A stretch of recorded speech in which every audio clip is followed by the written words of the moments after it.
कुछ प्रोटेक्शन की बात करते हैं, कुछ हानि के बारे में, जो है हानि से कैसे प्रोटेक्शन करें। कौन से हानियां हो सकती है जी यूजुअली प्रेगनेंसी में। हम लोग को ये देखना है कि कुछ ऐसे इन्फेक्शंस हैं, कुछ केमिकल्स हैं, कुछ टॉक्सिन्स हैं, या स्ट्रेस हो गया या डोमेस्टिक वायलेंस, ये सबसे कैसे हम अपने आप को प्रोटेक्ट करें, पहले चिन्हित करें और प्रोटेक्ट करें। तो ये इसके बारे में थोड़ा मैं आपको बताना चाहूँगा।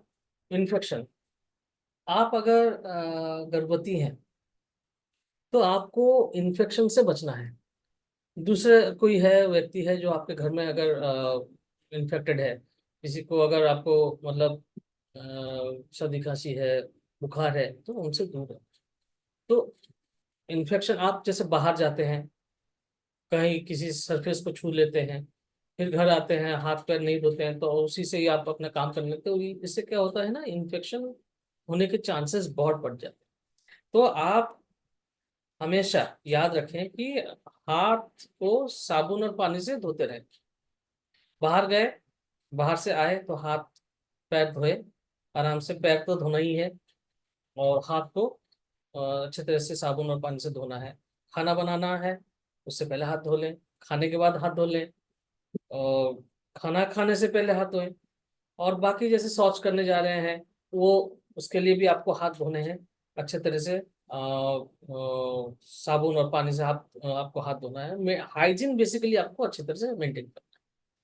कोई भी गंदा सरफेस, गंदी चीज को आपने छू लिया है तो उसको हाथ तो धोना ही है।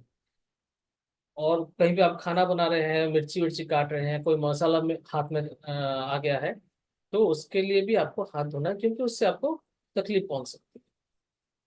आपके घर में अगर कोई व्यक्ति, कोई रिलेटिव हो, कोई इवन हस्बैंड भी हो, अगर आपके मतलब बीमार है, बुखार चल रहा है, सर्दी है, खांसी है, और या तो फिर डायरिया चल हो रहा है उनको, तो उनसे दूर रहे, उनको उनसे दूर रहे।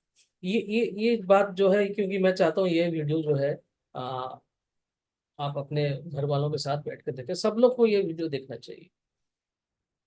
और एक बात है, जब कोई बीमार रहता है, उसके साथ जो खाना हो गया, या जो जो बर्तन है जिसमें हम लोग खाते हैं, एक साथ नहीं खाना है। तो कुछ समय के लिए परहेज करें, थोड़ा रेस्ट्रिक्शन अगर रखेंगे तो आपके लिए भी अच्छा है, आपके बच्चे के लिए भी अच्छा है। क्योंकि अगर प्रेगनेंसी के दौरान आपको बिना कारण कोई सर्दी खांसी जुकाम या डायरिया हो गया है, तो उसका असर आपके बच्चे के ऊपर पड़ने वाला है, प्रेगनेंसी के ऊपर पड़ने। तो अपने आप को हमेशा याद रखें, इन्फेक्शन से दूर रखें। अब आते हैं, घर में हम लोग बहुत सारा केमिकल्स यूज करते हैं, साब ये टॉक्सिन्स भी हम लोग जो है एक्सपोजर हो जाता है हम लोग के बिना जाने या बिना नॉलेज के भी हो जाता है। तो क्या है वो सोर्स? देखिए, आप देखिए, हम लोग फल की बात कर रहे थे, हम वेजिटेबल्स की बात कर रहे थे, हमें पता नहीं है वहाँ पे उसके ऊपर क्या स्प्रे हुआ है। ठीक है ना? तो आपका ये स्रोत हो जाता है। तो फ्रूट्स हो गया, वेजिटेबल्स हो गए, तो उनके ऊपर पेस्टिसाइड छिड़का हुआ है या कुछ और केमिकल छिड़के हुए हैं, तो वो एक सोर्स होता है। हानिकारक तत्व जो हमारे बॉडी में आता है, वो एक सोर्स है। दूसरा सोर्स ये है कि हम घर में ऐसे बहुत सारे केमिकल्स यूज करते हैं साफ करने के लिए, और वो भी एक स्रोत है। केमिकल जो है, हार्म हार्म करने वाले केमिकल्स और टॉक्सिन्स हैं, तो उसका एक्सपोजर के लिए।